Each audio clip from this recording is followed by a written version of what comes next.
बिस्मिल्लाहिर्रहमानिर्रहीम। इंशाल्लाह ये जो वीडियो है ये केमिस्ट्री के बेसिक्स के लिए स्पेशली बनाया गया है।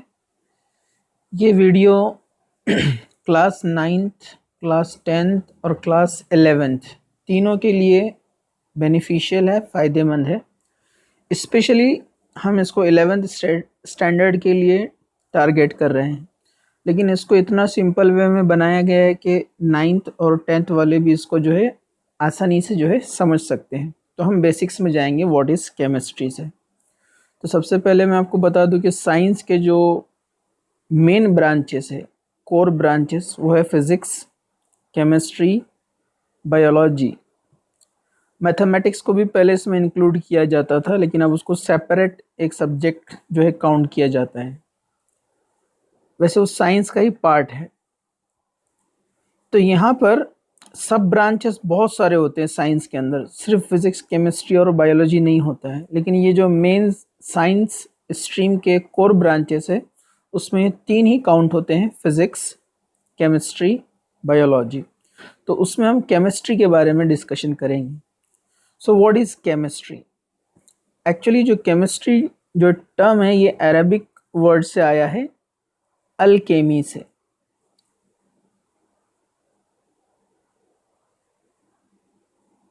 अल्केमी, इसको 2 वे में इस तरह से लिखते हैं। तो ये अल्केमी वर्ड से आया है, जो अरबिक वर्ड है, ठीक है, जिसको उर्दू में कीमिया कहते हैं, इल्म कीमिया, द साइंस ऑफ केमिस्ट्री। अलग अलग इसके स्पेलिंग यहाँ पर शो किए जाते हैं, आप इसको विकिपीडिया पे देख सकते हैं, ठीक है। अल्केमी, तो अल्केमी या अल्कीमिया ये साइंस का ब्रांच है, तो हम बोलेंगे it is the branch of science. So chemistry is the branch of science which deals with the study of matter. Okay, यहाँ मैटर का स्टडी करते हैं। मैटर क्या होता है? उर्दू में मादा कहते हैं इसको। तो मैटर मतलब एनीथिंग विच ऑक्यूपाई स्पेस और हैविंग मास, जो कोई जो है स्पेस ऑक्यूपाई करता है, ऑक्यूपाई स्पेस और having mass, it is called matter. जैसे हम जो भी देखते हैं, सॉइल मैटर है, वाटर मैटर है, स्पेस लेता है, उसका अपना वेट है, उसका अपना जो है वहाँ पर जो है एक वैल्यू है, ठीक है। वैसे ही एनीथिंग, चॉक पीस है, बोर्ड है, इवन हम भी मैटर है, टेबल है, चेयर है, ओके। तो ये सारी चीज़ें जो है सब क्या है? Matter. Anything which occupy space और having mass, it is called matter. तो it is a study of matter. मतलब आप चॉक का स्टडी करते हैं, आप प्लास्टिक का स्टडी करते हैं, आप फूड का स्टडी करते हैं जो आप खाते हैं, इवन आपके बॉडी में जो केमिकल्स है, ब्लड है, इसका स्टडी हम करते हैं, ये सब मैटर है। तो ये सब केमिस्ट्री कहलाएगा। So it is the branch of science which deals with study of matter composed of atoms and molecules, and we know that everything is made up of atoms. atoms और molecules में क्या difference है हम इसको आगे देखेंगे, ये छोटी छोटी चीज़ें आगे डिस्कशन में आएंगी। तो मैटर जो होता है, कोई भी चीज़ जो है स्मॉल पार्टिकल्स से बनी है, और जो स्मॉल पार्टिकल्स होते हैं वो एटम्स से बने हुए हैं। तो anything in this world having mass और occupy space is made up of atoms. ये एटम्स से बनते हैं मैटर, ठीक है। इसमें सब एटॉमिक पार्टिकल भी होते हैं जो एटम से छोटे, ये इसका स्टडी भी सेपरेट बाद में आएगा, ठीक है। तो study of matter and their properties, उनकी जो प्रॉपर्टीज है मैटर की, वो स्टडी हम करेंगे, उसको भी केमिस्ट्री बोलते हैं। जैसे प्रॉपर्टीज, जैसे फिजिकल प्रॉपर्टीज भी हो सकती है, केमिकल प्रॉपर्टीज भी हो सकती है। जैसे यहाँ पर बताया, देखो, कंपोजिशन, कि वो कैसे बना है। फॉर एग्जाम्पल हम एक मैटर लेते हैं, और वो मैटर कौन है यहाँ पर? फॉर एग्जाम्पल वो मैटर है H2O, ये मैटर है। तो H2O के अंदर कंपोजिशन क्या है? इसके अंदर कंपोजिशन क्या है? 2 हाइड्रोजन है, 1 ऑक्सीजन है। तो ये कंपोजिशन हो गया इसका, कि वो कैसे बना है। तो ये स्टडी हो गया इसका, ठीक है, कंपोजिशन का। इट्स स्ट्रक्चर, मतलब वाटर का स्ट्रक्चर कैसे रहेगा, तो ये आगे चल कर आएगा कि ये वी शेप होता है, लीनियर नहीं होता है, ऐसे क्यों वो बाद में देखेंगे हम। तो their properties, composition, structure, behaviour of the water, कि उसका डिफरेंट केमिकल रिएक्शंस कैसे होंगे, और जो है उसका टेम्परेचर के साथ उसमें क्या चेंजेस आते हैं, इसी तरह प्रेशर के साथ उसमें क्या क्या चेंजेस आते हैं, तो सारी चीज़ें, उसका behaviour, interaction among constituent of the matter, और उसके अंदर जो कॉन्स्टिट्यूएंट है, जैसे यहाँ पर हाइड्रोजन और ऑक्सीजन दो कॉन्स्टिट्यूएंट है, तो इसका interaction other chemical, other matter से क्या हो सकता है, ये सब स्टडी आता है केमिस्ट्री के अंदर। So chemistry is a very interesting subject, okay, and it especially deals with the composition, structure, behavior and interaction among constituent of the matter, means the atoms or the particles which are present in the matter. Okay, so it is very interesting because हमारे body में जो chemical reactions है वो बहुत सारे chemistry का ही study हमको जो है बताते हैं। वैसे जो फूड है, ठीक है, वो भी केमिस्ट्री से रिलेटेड है, कि फूड जो होते हैं ऑर्गेनिक मटेरियल होते हैं। डे टू डे लाइफ में केमिस्ट्री का बहुत यूज़ है, जैसे जो प्लास्टिक हम यूज़ करते हैं जिससे पेन बनते हैं, मोबाइल बनते हैं, और कैरी बैग्स हम यूज़ करते हैं, सेल फोन वगैरह, बैटरीज जो होती है उसमें केमिकल रिएक्शन होती है। इवन नेचर में जो फोटोसिंथेसिस होता है जिससे प्लांट्स जो है ग्रो होते हैं, ये भी केमिस्ट्री से रिलेटेड है। वैसे डिटर्जेंट्स, क्लॉथ्स, कलर्स जो हम अपने घरों को लगाते हैं, वैसे ही बेवरेजेस जो होती हैं, अल्कोहल्स वगैरह, ये सब केमिस्ट्री से रिलेटेड है।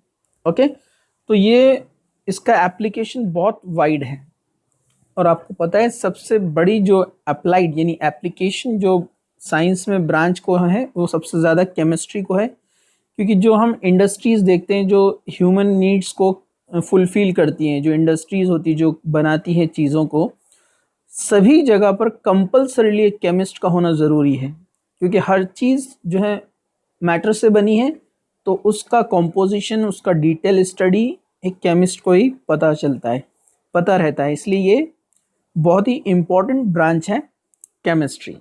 अब इसमें हम आगे चलते हैं, केमिस्ट्री के जो है मेजर जो ब्रांचेस है, वैसे इसके सब ब्रांचेस मैंने बताया बहुत सारे हैं, लेकिन इसके जो मेजर ब्रांचेस हैं, जो मेन ब्रांचेस है केमिस्ट्री की, जैसे साइंस के मेन ब्रांच है फिजिक्स, केमिस्ट्री, बायोलॉजी, तो वैसे केमिस्ट्री की जो मेन ब्रांचेस है वो कौन कौन से हैं, वो है physical chemistry, inorganic chemistry and organic chemistry, ये तीन मेन ब्रांच है। वैसे अदर फिर एनालिटिकल होता है, बायोकेमिस्ट्री है, और भी अदर जो है इसके ब्रांचेस है जो केमिस्ट्री के अंदर ही इंक्लूड होते हैं, लेकिन इसको सब ब्रांचेस कंसिडर किया जाता है। जो मेन ब्रांचेस है वो कौन कौन से हैं, मेन ब्रांचेस में यहाँ पर आते हैं फिजिकल केमिस्ट्री, इनऑर्गेनिक केमिस्ट्री और ऑर्गेनिक केमिस्ट्री। एनालिटिकल केमिस्ट्री का भी एक टॉपिक आपको न्यू सिलेबस में ऐड किया गया है, उसको भी हम बाद में देखेंगे, ठीक है। और बायोकेमिस्ट्री का कुछ पार्ट ऑर्गेनिक केमिस्ट्री के अंदर स्टडी हम करेंगे, उसमें कुछ पार्ट आता है। ओके, चलिए, तो ये मेन ब्रांचेस हो गए यहाँ पर, फिजिकल केमिस्ट्री, इनऑर्गेनिक केमिस्ट्री और ये ऑर्गेनिक केमिस्ट्री। तो ये तीनों ब्रांचेस को यानी मेन ब्रांचेस को जो है हम यहाँ पर स्टडी करेंगे। आपका जो 9th और 10th का जो सिलेबस है उसमें जो स्टेट बोर्ड, अपना जो स्टेट बोर्ड होता है महाराष्ट्र का, उसमें उनको सेपरेट नहीं किया गया, उसमें साइंस 1 और साइंस 2 बोलते हैं। जो 9th, 8, 9, 10th जो स्टैंडर्ड है इसमें दो ही है, साइंस 1, साइंस 2। साइंस 1 में फिजिक्स लिया गया है, साइंस 2 में बायोलॉजी लिया गया है, और केमिस्ट्री को डिवाइड किया है। केमिस्ट्री का कुछ पार्ट इधर है, कुछ पार्ट इधर है, कुछ सिलेबस में अलग अलग लिया है। ओके। और अगर आप सीबीएसई या आईसीएसई में जाएंगे या आईबी के सिलेबस में जाएंगे तो वहाँ पर 11-12 की जगह पूरा सेपरेट किया है। मतलब वहाँ पर जो है फिजिक्स सेपरेट है, केमिस्ट्री सेपरेट है और बायोलॉजी सेपरेट है। ठीक है, तीनों को अलग अलग लिया है। वैसे ही 11-12 में फिजिक्स केमिस्ट्री बायोलॉजी सेपरेट तो है, लेकिन हमारे पास जो है उसके 2 बुक आते हैं अपने महाराष्ट्र स्टेट बोर्ड में भी और सीबीएसई में भी, एनसीईआरटी में भी। और उसी में जो है केमिस्ट्री 1 नाम दिया जाता है, केमिस्ट्री 2, ऐसे 2 होते हैं। केमिस्ट्री 1 के अंदर जो है फिजिकल केमिस्ट्री को लिया जाता है, फिजिकल केमिस्ट्री। ओके। और केमिस्ट्री, ये 1 हो गया, और केमिस्ट्री 2 में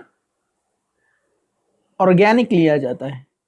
आगे आएगा ये ऑर्गेनिक क्या होता है, ऑर्गेनिक।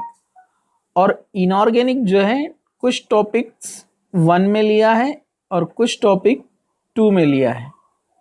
ठीक है, तो यहाँ पर हम देखेंगे फिजिकल केमिस्ट्री, इनऑर्गेनिक केमिस्ट्री और inorganic and organic chemistry. Okay, चलिए फिजिकल केमिस्ट्री।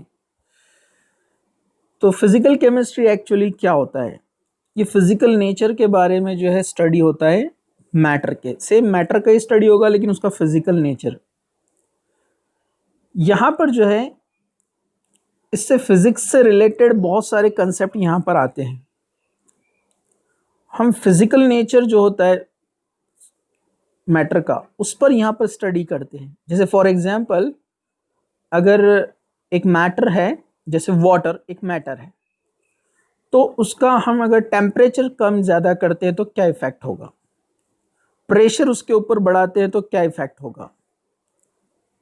ठीक है, या उसके वॉल्यूम में चेंजेस कैसे होते हैं, वो एक्सपांड कैसे होता है। जैसे आपने लोअर क्लासेस में पढ़ा है कि ठंडी के दिनों में जो सर्द इलाके रहते हैं जहाँ पर माइनस के नीचे टेम्परेचर जाता है, तो वहाँ पर पानी के जो पाइप्स होते हैं वो फट जाते हैं, क्योंकि वहाँ पर जो वाटर होता है उसका वॉल्यूम बढ़ता है एक टेम्परेचर नीचे जाने के बाद। ये उसकी एक्सेप्शनल प्रॉपर्टी है, वो आगे हम सिलेबस में स्टडी करेंगे।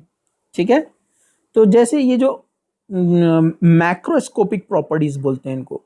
ठीक है, जो मैक्रोस्कोपिक प्रॉपर्टीज होती है उसका स्टडी जो होता है मैटर से रिलेटेड, उसको हम फिजिकल केमिस्ट्री में इंक्लूड करते हैं। जैसे देखिए यहाँ पर दिया हुआ है, it is a branch of chemistry which deals with the study of macroscopic properties like pressure. मतलब प्रेशर का क्या इफेक्ट होगा मैटर के ऊपर, वॉल्यूम, एटॉमिक प्रॉपर्टीज यानी जो एटम से रिलेटेड है, जैसे आयनाइजेशन एनर्जी। आयनाइजेशन एनर्जी क्या होता है, ये जो एटम होता है इसके आउटर शेल में जो इलेक्ट्रॉन होता है, इतना तो आपको पता है, इस इलेक्ट्रॉन को बाहर निकालने के लिए एक एनर्जी लगती है, इस एनर्जी को बोलते हैं आयनाइजेशन एनर्जी। तो ये भी मैक्रोस्कोपिक प्रॉपर्टीज है। ओके, वैसे इलेक्ट्रोनिगेटिविटी, इलेक्ट्रोनिगेटिविटी क्या होता है, ये अंदर जो न्यूक्लियस बैठा है इसमें पॉजिटिव चार्ज है ये प्रोटॉन की वजह से, तो ये बाहर वाले इलेक्ट्रॉन को अपने तरफ अट्रैक्ट करता है। तो इलेक्ट्रॉन को जो अट्रैक्ट करने की जो एबिलिटी है उसको इलेक्ट्रोनिगेटिविटी बोलते हैं। वैसे ही वैलेंसी, वैलेंसी मतलब ये कितने बॉन्ड बनाएगा। जैसे हम देखते हैं ना वाटर के अंदर हाइड्रोजन ने एक बॉन्ड बनाया ऑक्सीजन के साथ, तो इसकी वैलेंसी कितनी हो गई यहाँ पर 1। लेकिन ऑक्सीजन आप देखिए, ऑक्सीजन ने 2 बॉन्ड बनाया, इधर एक इधर एक, इसलिए इसकी वैलेंसी कितनी हो गई 2 हो गई। तो ये सब फिजिकल प्रॉपर्टीज के अंदर आएगा। ठीक है, एंड इट्स स्ट्रक्चर, उसका स्ट्रक्चर कैसा है, इसको भी हम जो स्टडी हम करते हैं वो फिजिकल केमिस्ट्री में आएगा। So it is the branch of chemistry which deals with the study of macro properties like pressure, volume and atomic properties like that is ionization energy, electronegativity, valency, etcetera. Okay, इसमें जो topics आएंगे आपको 11th 12th में, उनके names आप देखेंगे यहाँ पर, ऐसे नेम उनके रहेंगे। केमिकल काइनेटिक्स, ये केमिकल रिएक्शन की स्पीड को बताता है, स्पीड रिएक्शन ऑफ के रिएक्शन की स्पीड कैसी है। जैसे फोटोसिंथेसिस को होने के लिए दिन भर लगता है, 8 10 12 घंटे, लेकिन कुछ रिएक्शन बहुत फास्ट रहते हैं। जैसे आप चूने के अंदर पानी डालिए, इमीडिएट हीट निकलेंगी, तो ये फास्ट रिएक्शन है। तो जो टाइम का स्टडी होता है वो केमिकल काइनेटिक्स में आता है। वैसे थर्मोकेमिस्ट्री, जैसे चूने के अंदर आपने पानी डाला है तो हीट निकल रही है, हीट से रिलेटेड, थर्मो मीन्स हीट, तो हीट से रिलेटेड जो स्टडी होगी उसको हम थर्मोडायनामिक्स बोलते हैं। सरफेस केमिस्ट्री, सरफेस केमिस्ट्री हम देखते हैं जो बबल्स बन सॉलिड सरफेस के ऊपर बैठते हैं, ठीक है, उनका भी अपना एक रेट स्पीड है। वैसे धूल के पार्टिकल्स हैं, ऐसे छोटे छोटे माइक्रो पार्टिकल्स भी सॉलिड या लिक्विड या गैस मॉलिक्यूल्स जो है एक दूसरे की सरफेस पे यहाँ पर सेटल होते हैं, उस स्टडी को सरफेस केमिस्ट्री बोलते हैं। फोटो केमिस्ट्री, लाइट से जो रिएक्शंस होते हैं जैसे फोटोसिंथेसिस, उसका स्टडी फोटो केमिस्ट्री। स्पेक्ट्रोस्कोपी, ये एक इंस्ट्रूमेंट होता है जिसकी हेल्प से उसके रेडिएशन के थ्रू जो है हम एटम्स और मॉलिक्यूल्स का स्टडी करते हैं। स्टैटिस्टिकल केमिस्ट्री, इसका बहुत छोटा सा पार्ट आपको है, इसको हम आगे देखेंगे। वैसे क्वांटम केमिस्ट्री जो एटॉमिक स्ट्रक्चर के अंदर आता है, जो एटम से रिलेटेड है। इलेक्ट्रोकेमिस्ट्री, यहाँ इलेक्ट्रिसिटी से रिलेटेड हम देखेंगे कि केमिकल रिएक्शन से इलेक्ट्रिसिटी कैसे बनती है, या इलेक्ट्रिकल पावर से हम केमिकल चेंजेस क्या कर सकते हैं। फेम्टोकेमिस्ट्री, ये आपको नहीं है, और भी अदर है जो आपको नहीं दिया हुआ है। तो ये सब फिजिकल केमिस्ट्री हो गया। आप देखेंगे यहाँ पर पूरा मैटर से फिजिकल रिलेटेड बात कर रहे हैं। केमिकली उसमें क्या चेंज हुआ, हाइड्रोजन ब्रेक हुआ और नहीं हुआ, उस पर कुछ बात नहीं की। क्या बात की, एक बार आप इसको फिर से एक बार रिवाइज करके वीडियो को देखिए, ठीक है। चलिए, दूसरी जो मेन ब्रांच है वो है इनऑर्गेनिक केमिस्ट्री। इसको शॉर्ट में मैं आपको ऐसे बता देता हूँ, it is the study of elements other than carbon. Carbon को छोड़कर सारे एलिमेंट का जो स्टडी है वो इनऑर्गेनिक कहलाता है। कार्बन को अलग क्यों कर दिया, क्योंकि ये स्पेशल किसके लिए, ऑर्गेनिक के लिए, जो आगे आने वाला है। तो शॉर्ट में याद रखने का है, it is the study of elements other than carbon. 118 element periodic table में आपके शो है। ये और बात है, इसमें अभी कुछ डिस्कवर नहीं हुए हैं, पहले से उसको बता दिया गया है, ठीक है। 108 नोन है, 118 वहां पर रखा है पीरियोडिक टेबल में, तो हम उसको ऐसे बोलेंगे 117 एलिमेंट्स का स्टडी कहलाता है इनऑर्गेनिक केमिस्ट्री। और एक एलिमेंट यानी जो अपना कार्बन है वो ऑर्गेनिक के लिए स्पेशल है, क्योंकि वो बड़ी ब्रांच है, इसलिए कार्बन को उसको सेपरेट रखा गया है, ठीक है। तो इनऑर्गेनिक केमिस्ट्री में हम यहाँ पर सारे एलिमेंट्स का स्टडी करेंगे, बट यहाँ पर जनरली उसको बहुत बड़ा वे में यहाँ एक्सप्लेन किया गया है कि किसको बोलते हैं इनऑर्गेनिक केमिस्ट्री, जहाँ पर कार्बन हाइड्रोजन बॉन्ड ना हो। क्यों ऐसा बोला गया है, क्योंकि ये ऑर्गेनिक में आता है। जहाँ कार्बन हाइड्रोजन बॉन्ड होते हैं वो ऑर्गेनिक में चला जाएगा आगे, तो जहाँ कार्बन हाइड्रोजन बॉन्ड ना हो वो इनऑर्गेनिक होता है। ऐसे ही मिनरल्स, रॉक्स जो होते हैं पहाड़ों में से जो अपने मिलते हैं मटेरियल्स, ठीक है, रॉक्स मिनरल्स जो होते हैं ज़मीन में से, अर्थ में से जो निकलते हैं केमिकल्स, वो इनऑर्गेनिक केमिस्ट्री होता है, ठीक है। ऐसे ही यहाँ पर जो है कुछ पेंट के अंदर पिगमेंट्स होते हैं, मेटल्स होते हैं, मेटल जिससे कलर होती है। वैसे कोटिंग के लिए बहुत सारे केमिकल्स यूज़ किए जाते हैं। वैसे ही फर्टिलाइजर्स के अंदर कुछ होते हैं, सल्फर, फॉस्फोरस वगैरह, ठीक है। ऐसे ही कुछ सरफेक्टेंट होते हैं जो सरफेस पे लगाए जाते हैं। डिसइंफेक्टेंट होते हैं जो बहुत सारे जो है क्या कहेंगे हम उसको, एज ए एंटी या डिसइंफेक्टेंट का काम करते हैं, जो एंटीसेप्टिक से थोड़ा स्ट्रॉन्ग होता है, ठीक है। तो ये सब स्टडी आप देखेंगे, सल्फ्यूरिक एसिड है, hydrogen, nitrogen, ammonia, chlorine, phosphorus, ये सब एक्सप्लेन किया है। लेकिन शॉर्ट में आप उसको बोल सकते हैं study of element other than carbon. Carbon से हटकर जितने एलिमेंट्स सबका स्टडी इनऑर्गेनिक कहलाता है। इसमें एक बहुत इंपॉर्टेंट जो चैप्टर आएगा वो रहेगा कोऑर्डिनेशन केमिस्ट्री। ये 8th 9th को इतना डिटेल नहीं है, उनके लिए सिर्फ बेसिक जो डेफिनेशन बताया उतना काम का है, ठीक है। तो ये 11th के लिए स्पेशली टारगेट किया गया है, जैसे मैंने आपको बताया। तो कोऑर्डिनेशन केमिस्ट्री आएगा, इसमें जो है स्ट्रक्चर्स कैसे बनते हैं, कॉम्प्लेक्स स्ट्रक्चर, बड़े स्ट्रक्चर, उसके बारे में यहाँ स्टडी होंगी। ऑर्गेनोमेटेलिक केमिस्ट्री इसमें आता है, बायो ऑर्गेनिक केमिस्ट्री इसमें आता है। इन सब का शॉर्ट डिस्कशन है आपको। मेन टॉपिक जो आपको यहाँ पर लिए गए वो है कोऑर्डिनेशन और सॉलिड स्टेट इनऑर्गेनिक के अंदर, ठीक है। ओके, चलिए हम आगे चलते हैं। ऑर्गेनिक केमिस्ट्री इसका सबसे ज़्यादा टॉपिक्स है आपको यहाँ पर, और ये सबसे बड़ी ब्रांच है केमिस्ट्री की। इसको शॉर्ट में ऐसे बोलते हैं, it is the study of hydrocarbon. It is the branch of chemistry which deals with study of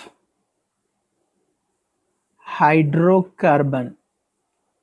hydrocarbon means carbon and hydrogen जिसके पास रहेगा, जैसे हम लिखते हैं ना CH4 मीथेन, इसमें कार्बन है और हाइड्रोजन है। हाइड्रोकार्बन एंड देयर डेरिवेटिव्स, और जो उनके डेरिवेटिव्स होते हैं उससे जो बनने वाले, डेरिवेटिव्स मतलब जो उससे डिराइव होते हैं। जैसे CH4 ये हाइड्रोकार्बन है, कार्बन एंड हाइड्रोजन वाला मॉलिक्यूल है। इसमें से अपन ने एक हाइड्रोजन माइनस कर दिया और एक Cl इसमें ऐड कर दिया, तो क्या बन जाएगा CH3Cl, मीथाइल क्लोराइड। तो ये डेरिवेटिव बन गया, डिराइव कंपाउंड। तो ऐसे मिलियंस में ऑर्गेनिक कंपाउंड है। तो study of hydrocarbon and their derivatives. Hydrocarbon के अलावा फिर इसमें nitrogen, sulphur, phosphorus, halogen, fluorine, chlorine, bromine, iodine, ये सब होते हैं इसके अंदर, जो एग्रीकल्चर में यूज होते हैं, मेडिसिन में यूज होते हैं, पॉलीमर, टेक्सटाइल इंडस्ट्री, कपड़ों में, इंसेक्टिसाइड, फार्मास्यूटिकल जो मेडिसिन होते हैं, रबर में, फ्यूल जो पेट्रोल हम यूज़ करते हैं, ठीक है। तो ये सब के सब जो है यहाँ पर बहुत सारे केमिकल्स के नेम दिए हुए हैं। तो ये सब क्या में आता है, ऑर्गेनिक केमिस्ट्री। शॉर्ट में क्या बोलना है, it is the branch of chemistry which deals with the study of hydrocarbon, जिसमें भी कार्बन हाइड्रोजन रहेगा और उसके अलावा fluorine, chlorine, bromine, phosphorus, sulphur, कुछ भी और भी हो सकते हैं। तो ये organic chemistry, it is a branch of chemistry which deal with study of hydrocarbon.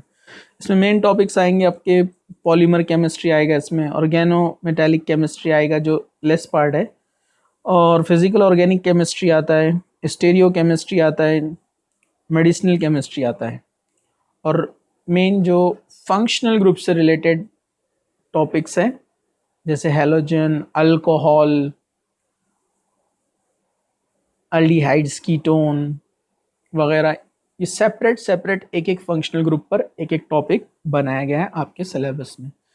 तो ये यहाँ पर इसका डेफिनेशन हुआ बेसिक कि केमिस्ट्री क्या है, सिर्फ हमने आज ये देखा। कल हम आगे बढ़ते हैं और डिटेल में देखते हैं कि ऑर्गेनिक केमिस्ट्री, यानी ये वाला हम स्टार्ट करेंगे पहले, क्योंकि इसका बेसिक सब जगह काम में आएगा, इनऑर्गेनिक में भी और फिजिकल में भी। तो ऑर्गेनिक केमिस्ट्री का जो बेसिक फंडामेंटल है, बेसिक प्रिंसिपल टॉपिक, ये हम इंशाल्लाह कल स्टार्ट करेंगे। थैंक यू, जज़ाकल्लाह।